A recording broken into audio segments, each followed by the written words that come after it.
Hello everybody. Today we will discuss the major pollutants. We have already discussed about carbon monoxide, unburnt hydrocarbons, ethylene, and now we will studying the fourth number of major pollutant, that is oxides of nitrogen. Nitrogen. Oxides of nitrogen. Oxides of nitrogen includes nitrous oxide and nitrogen dioxide, that is NO2. Nitrogen dioxide. So these these oxides of nitrogen form photochemical smog in the atmosphere and release ozone. So as I already told you, these nitrogen oxides combine with hydrocarbon and form PAN. So this is a secondary pollutant, and it is again with the help of hydrocarbon and nitrogen photochemical. It is forming PAN with the help of hydrocarbon and nitrogen oxides of nitrogen. We are getting PAN and ozone. So these what the effect of these oxides of nitrogen? These are causing harm to mucilaginous membrane. Ozone is being written as O3, causes damage to mucilaginous layer. These oxides are ozone are very harmful for the plants. The entry of these pollutant causes various disease. These causes harm to mucilaginous membrane, and it's harmful for plants also. Harmful for plants, and it causes respiratory diseases. What type of diseases? Emphysema, bronchitis, swelling of lungs, causes disease like emphysema, bronchitis, swelling of lungs, and lung cancer. So here we can see that these oxides of nitrogen are causing so much of damage. It is causing damage to plants as well as the human beings. It is causing disease, harmful disease like emphysema, bronchitis, swelling of lungs, lung cancer. So this was the oxides of nitrogen major air pollutant. And coming to the next major air pollutant is smoke. Smoke. Smoke includes sulfur dioxide, sulfur trioxide, H2SO4, ozone, PAN, peroxyacetyl nitrate as I already told, arsenic, and fluoride. These are very harmful, and the higher concentration of ozone produces harmful effects. Ozone layer absorb UV rays which are harmful for us, that is we all know, but if the amount of ozone also increases, that is also harmful for us. This SO2 is produced mainly from SO2. SO2 is mainly produced from industrial regions.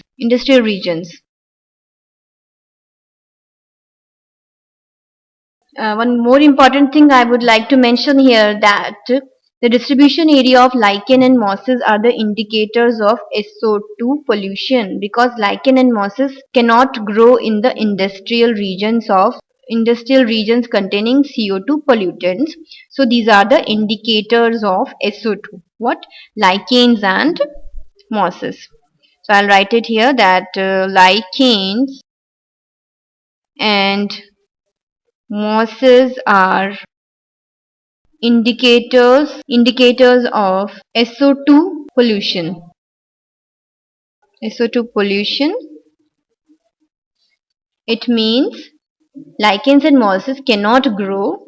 Lichen and mosses, these will not grow. These will not grow in the regions containing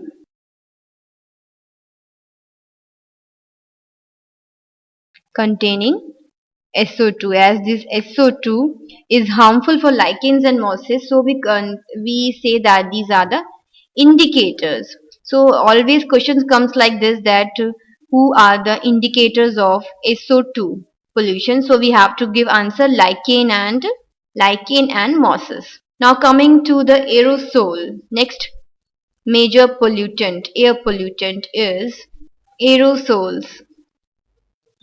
What are aerosols? Aerosols are like the chlorofluorocarbons, CFCs, that are released into the atmosphere from the refrigerator, air conditioners, jet planes, and it deplete or reduce the ozone layer.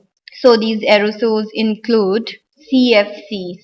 CFCs, what are CFCs? Chlorofluorocarbons released from refrigerators, air conditioners,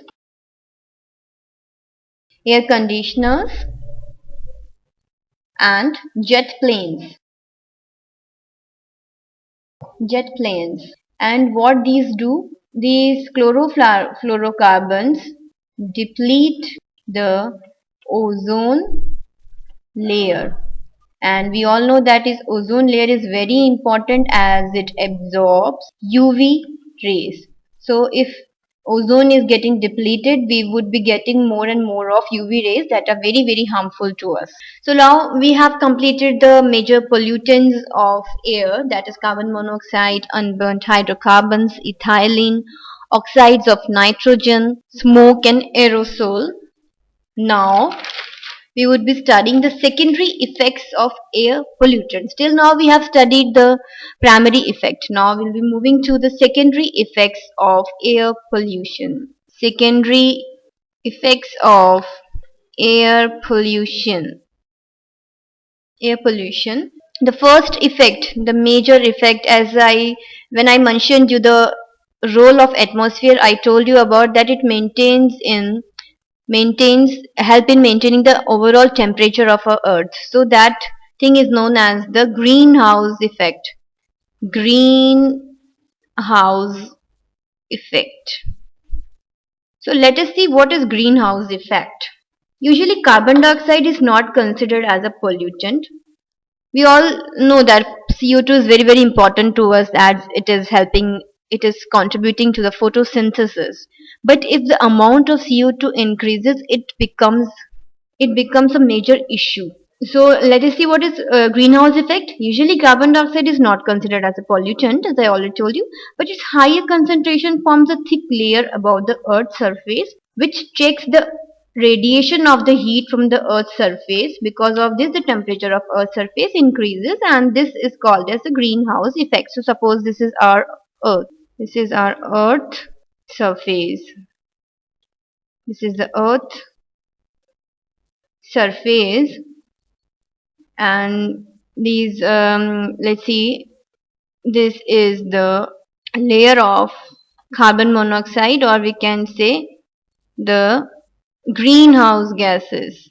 Greenhouse gases so these greenhouse gases, which include CO2, it forms a thick layer. This thick layer, what do it traps the heat that comes from the sun. This is the heat that is coming to our earth's surface. This is the heat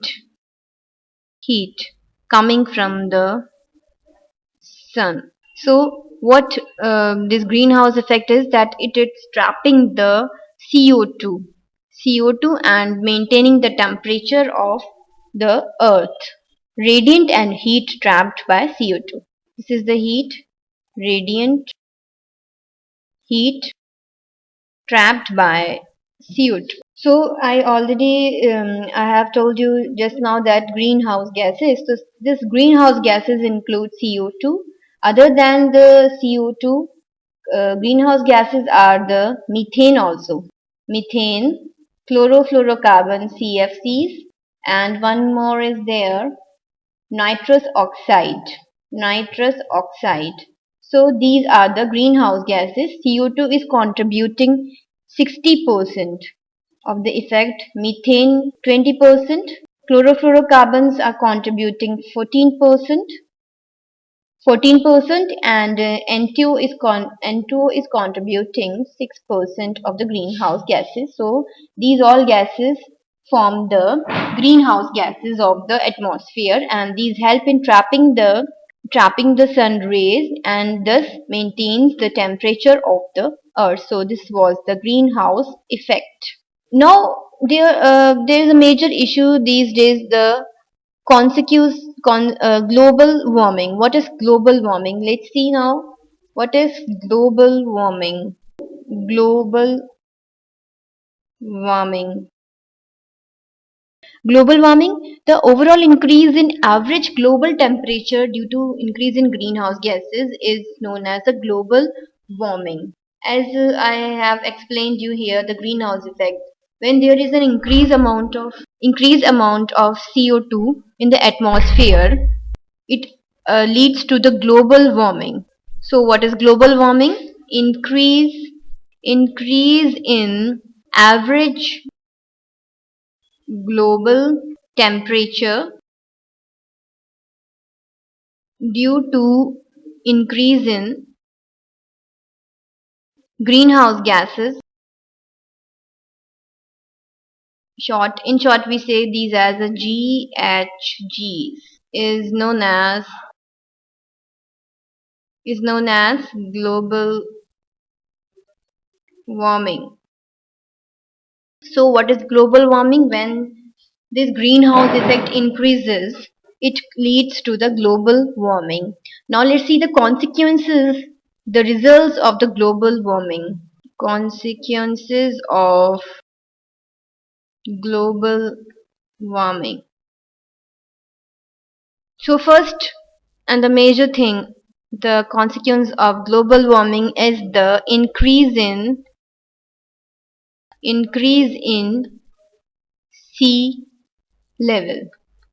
As you all know that if the temperature of the earth will increase, it would lead to the melting of the polar ice caps, and the water from there will finally lead to the increase in the sea level, and it would thus affect the low-lying coastal cities like Shanghai, Kolkata, Bangkok, Dhaka, Venice, etc. will be inundated. So if there is increase in sea level, how it is occurring?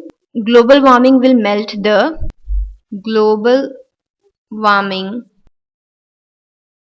melt the polar ice caps. Polar ice caps, and if all the ice on the earth will melt, water would be added to the surface of all oceans, and this would lead to increase level of oceans, and this would lead to the low-lying coastal cities like low-lying coastal cities like Shanghai, Kolkata, Bangkok, Dhaka, Venice will these cities will be totally under the water, etc. will be inundated. So this is the shocking effect of global warming, because when there's global warming, it would melt the polar ice caps and it would increase level of oceans. Low-lying coastal cities like Shanghai, Kolkata, Bangkok, Dhaka, Venice will be inundated. And the second effect, let's see the second effect of global warming. Second effect of global warming is increase in global temperature. Increase in global temperature. Increase in global temperature means that the average temperature of each and every place will increase. And if there is increase in temperature, we all know that what would happen, as I already told you, that the low-lying areas would be facing a very, very dangerous problem. Third effect. Let's see the third effect. Effect on agriculture. Effect on agriculture. What happens if rain decreases? There would be a decrease in rain. So the plants, the crops, the agriculture will not get proper water for their growth. Grain production will be reduced, and India's annual monsoon rains may even cease together. On third of global forests might be swept away, deserts are likely to increase. So there would be a decrease in grain production. Decrease in grain production because of less rain. As we all know that in India is a agriculture country and we all depend on rainfall for the water. But if there is no rainfall, there would be no crops. And finally, the all global forest might be swept away. Forest might be swept away. Forest will be swept away and deserts are likely to increase.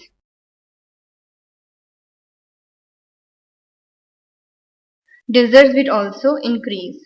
And the next effect of global warming is that, fourth point is that chances of hurricanes, cyclones and floods will increase. Chances of hurricanes, cyclones and floods would increase because there is total imbalance due to the global warming, and it would drastically change all the conditions of the earth. The next effect is the increased temperature and humidity. Increase temperature and humidity. If there is increase in temperature and increase in humidity, what would happen?